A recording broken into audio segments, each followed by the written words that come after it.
Sully celebrates Black history 12 months out of the year. It's part of our history and part of our mission. Particularly during February, visitors to Sully will, in the east wing of the house, can see an exhibit of items that were found during an archaeological dig along the South Lane. We know there were 3 cabins there. Originally, if you were coming to Sully, you would pass right in front of those 3 cabins on the way to the house. What the items will represent is things that we found down there. There were blue and white ware, like you might see also in the house, bones, cow and pig bones, that represent what the slaves were eating.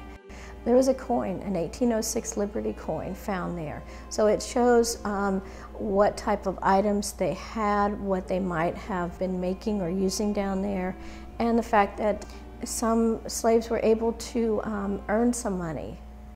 Also, in the East Wing, we have an artistic rendition of a slave who ran away, Godfrey.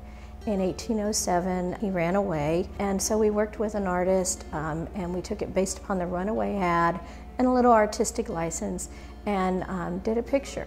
And so it's of an African-American gentleman who's dressed in clothes that are representative of a house slave. It says in the runaway ad he has a down look. He's aged about 30. There's $50 reward for him. And the one thing that we do know is that he didn't come back.